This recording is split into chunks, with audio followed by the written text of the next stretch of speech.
నమస్తే అండి, welcome to tree media devotion.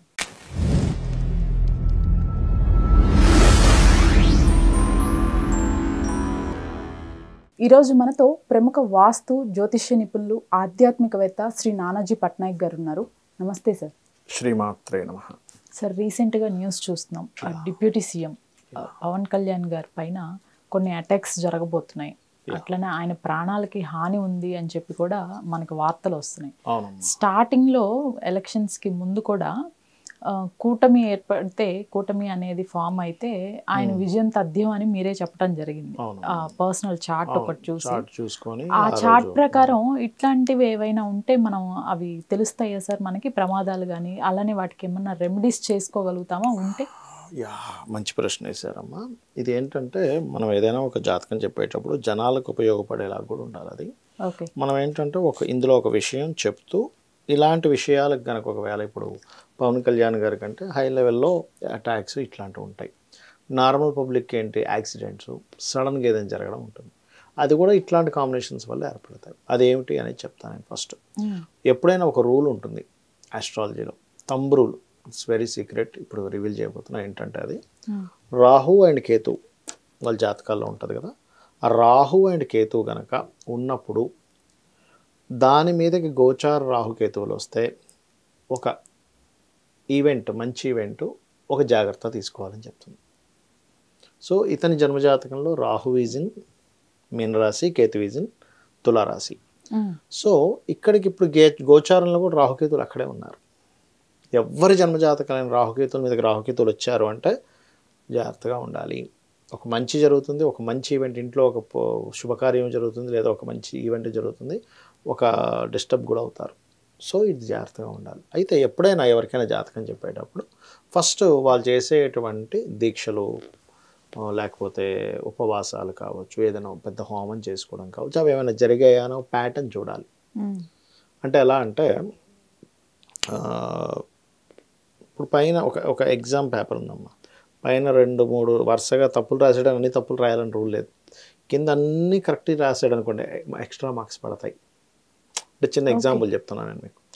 అలా ఎవరైనా ఇప్పుడు దేవతా సంబంధించినవి ఏమైనా ఎక్కువగా చేస్తున్నారనుకోండి, అప్పుడు ఏమవుద్దంటే అది క్యాన్సిలేషన్ అవుద్ది అక్కడ ఉండే యోగం. అయితే ఈయన జాతకంలో ఉన్నదేంటో చూద్దాం. ఫస్ట్ ఆఫ్ ఆల్ ఈయన జన్మజాతకంలో ఈ 2 కాంబినేషన్ చూసారా, ఇది ఈ పర్టికులర్ సంవత్సరంలో రాజకీయ యోగం ఇచ్చే దాంట్లో ఉన్నాడు. మనం ఆ రోజు కూడా చెప్పుకున్నాం, రవి ఉన్న ప్రదేశం నుంచి దశమ స్థానంలో గురు సంచారం జరుగుతుంది. It gives good results. ఎందుకంటే రవి ఓన్ హౌస్లో ఉన్నప్పుడు అక్కడ ఓన్ హౌస్లో ఏదైనా ప్లానెట్ ఉంటే అక్కడ నుంచి కనుక దశమంలో, అందులో పర్టికులర్ రవి ఉంటే రాజకీయ కారకుడు కాబట్టి ఇస్తాడని చెప్పుకున్నాం ఆ రోజు. అందుకే 21కి 21 కొట్టేశాడు. అయితే ఇక్కడ ఏంటంటే ఈయన జన్మజాతకంలో వృశ్చిక లగ్నం అయింది. ఇందాక నేను మీకు ఒక చార్ట్లో 11th శుక్రుడు ఉంటే ఖచ్చితంగా డివోర్సెస్ అవుతాయండి అన్నాను. ఇక్కడ చూడండి, 11th వీనస్, లగ్నం నుంచి 11th వీనస్ చూసారా, ఇచ్చిందా? ఛాన్స్ కూడా ఉండదని చెప్పారు. 11th కనుక ఉంటే, 11th వీనస్ ఉంటే ఖచ్చితంగా విడిపోయే యోగాలండి అన్న. అందుకే పాప ఆయనకి 2 వివాహాలు విడిపోయి 3rd మ్యారేజ్ జరిగింది. So that is not a matter. ఇప్పుడు ఇక్కడ అంటే మీకు ఉదాహరణ, ఇంతకుముందు జాతకంలో చెప్పాను కాబట్టి మీకు అది మళ్ళీ గుర్తు చేశాను. సో ఇక్కడ ఏంటంటే ఎప్పుడైనా సరే ఇలా 3 ప్లానెట్స్ కనుక నీచం పడితే, అంటే శుక్రుడు నీచ, కుజుడు నీచ, శని నీచ, ఇలా పడ్డప్పుడు జరిగే ఫలితం ఏమిటంటే, ఒకటి, మనిషి కాంప్రమైజ్ అవ్వరు అంత తొందరగా, అవ్వరు. నేను గెలిచే చూపిస్తాననే తత్వం ఇస్తుంది. దానికి రవి గురువులు, రాజ్యాన్ని ఇచ్చే ప్లానెట్స్ కొంచెం ఉండాలి, సపోర్ట్ చేసింది. ఆ గోచారం వచ్చింది కాబట్టి ఇప్పుడు అతనికి ఫేవర్ ఏర్పడింది. రైట్.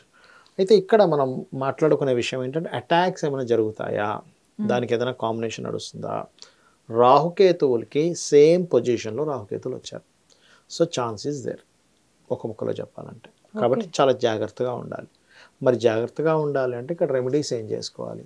లక్కీగా ఇతను చాతుర్మాస్య దీక్షలని కానీ, వారాహి అమ్మవారిది కానీ చేస్తున్నారు. సో అమ్మవారు కాపాడుతుంది. వారాహి అమ్మవారిని చేస్తుంటే వారాహి అమ్మవారు ఎందుకు కూర్చుంటుంది? ఆవిడ కాపాడుకుంటుంది వాళ్ళ భక్తులను ఎప్పుడు కూడా. సో పవన్ కళ్యాణ్ గారిని వారాహి అమ్మవారు సేవ్ చేస్తుంది అక్కడ. అయినప్పటికీ కూడా గ్రహస్థితి అనేది ఒకటి ఉంటుంది కదా, దానికి కూడా రెమెడీ చేసుకోవాలి అంటాను నేను. ఏం చెప్తానంటే, ఇప్పుడు మీరు డాక్టర్ని కన్సల్ట్ చేశారు, డాక్టర్ మీకు మంచి ఫ్రెండ్ డాక్టర్ ఉన్నంత మాత్రం మీకు హెల్త్ ఇష్యూ రాకూడదని లేదు. ఎప్పుడు రాకుండా ఉంటుంది? డాక్టర్ చెప్పిన టాబ్లెట్స్ వాడడము, ఫుడ్ తీసుకోవడము చేస్తే అప్పుడు రాదు మీకు. వరల్డ్లో ది బెస్ట్ డాక్టర్ నా బెస్ట్ ఫ్రెండ్ అండి అంటే సరిపోదు. చెప్పింది చేయాలి, ఆయన చెప్పింది. నువ్వు ఈ ఫుడ్ తినకుండా ఉండాలి, ఈ టాబ్లెట్ వేసుకోవాలి, ఇంజెక్షన్ తీసుకోవాలి, అప్పుడు మీకు ఉన్నందుకు ఉపయోగం. అట్లాగే గ్రహాలు ఒక స్టెప్, అమ్మవారు హయ్యర్ స్టెప్. అమ్మవారిని పట్టుకున్నాము, గ్రహాలకి ఆవిడ శాసిస్తుంది, కానీ గ్రహాలకి చేయవలసింది కూడా చేయాలి అంటారు నేను ఎప్పుడు కూడా. గ్రహ సంబంధించి చేయండి, అమ్మవారిని పట్టుకోండి. ఇక్కడ ఈ ప్లానటరీ కాంబినేషన్స్లో రాహుకి చేసుకోవాలి, మార్స్కి చేసుకోవాలి, అంటే కందులు దానంగా ఇవ్వడం. ఎందుకంటే రాహులో కుజుడు ప్రజెంట్, సో కుజుడు నీచిపడి ఉన్నాడు. 6th లార్డ్ అయ్యాడు, లగ్న 6th లార్డ్ నీచిపడి ఉన్నప్పుడు ఏదో ఒక అటాక్స్ ఇట్లాంటివి ఇస్తాడు. ఎందుకు? దీనికి కోణంలో ఉన్నాయి రెండు, రాహు నుంచి కోణంలో కుజుడు ఉన్నాడు. ఇలా ఎవరి జన్మజాతకంలో అయినా రాహులో కుజుడు, పవన్ కళ్యాణ్ గారిదనే కాదు ఎవరిదైనా సరే వచ్చింది, లేదా రెగ్యులర్గా ఏదో ఒక యాక్సిడెంట్స్ జరుగుతున్నాయి వాళ్ళకి, వాళ్ళు ఏం చేయాలంటే ఇమ్మీడియట్లీ చేయవలసింది ఏంటంటే కుజగ్రహానికి, రాహుగ్రహానికి, శనిగ్రహానికి దానం ఇవ్వాలి. అంటే నువ్వులు, మినుములు, కందులు దానంగా ఇవ్వాలి. ఇస్తూ ఇంట్లో నైరుతి భాగం ఉంటుంది. ఇక్కడ ఏం చేస్తుందంటే ఎప్పుడు కూడా మన జన్మజాతకంతో పాటు మన వాస్తు కూడా మన జీవితం మీద కంట్రోలింగ్ స్టార్ట్ అవుతూ ఉంటుంది. నైరుతి ఎక్కువ ఓపెన్ అయిపోయింది అనుకోండి, అంటే చాలామంది తెలియక ఏం చేస్తారంటే నైరుతిలో పెద్ద పెద్ద కిటికీలు పెట్టేస్తారు, రెండు బాల్కనీస్ కట్టేస్తారు. అట్లా కట్టకూడదు. నైరుతిలో పెట్టేసి వాటిని అసలు ఎక్కడ క్లోజ్ చేయకుండా ఓపెన్ పెట్టేస్తారు. అక్కడ నుంచి ఎక్కువ వెలుతురు వచ్చిందంటే రాహు అధిపతి నైరుతికి, ఆ వెలుతురు అనేటువంటిది ఏం చేస్తుందంటే ఆ ఎనర్జీ అనేటువంటిది యాక్సిడెంట్స్ అవ్వడానికి, లేకపోతే ఏదైనా ఒక అటాక్ అవ్వడానికి, సడన్ ఇన్సిడెంట్స్ అవ్వడానికి ఛాన్సెస్ చూపిస్తుంది. ఇలా ప్లానటరీ పొజిషన్స్ ఉన్నప్పుడు ఎవరికైనా ఆస్ట్రాలజర్ చెప్పారు, ఏమంటే మీరు కొంచెం వెహికల్ మీద వెళ్ళేటప్పుడు జాగ్రత్తగా ఉండాలి, ఇమ్మీడియట్లీ మీరు ఫస్ట్ చేయాల్సింది ఏంటంటే నైరుతి గది చీకటిగా ఉండేలా చూసుకోవాలి. నెంబర్ 1. మీరు ఈశాన్యము, తూర్పు, ఉత్తరం ఎప్పుడు వెలుతురుగా ఉండాలి, ఇల్లు ఎప్పుడు చీకటిగా ఉండకూడదు. వాస్తులో మెయిన్ ఇదేంటంటే ఈశాన్యము, తూర్పు, ఉత్తరము, వాయువ్యము ఇవన్నీ మంచి వెలుతురుగా ఉండాలి.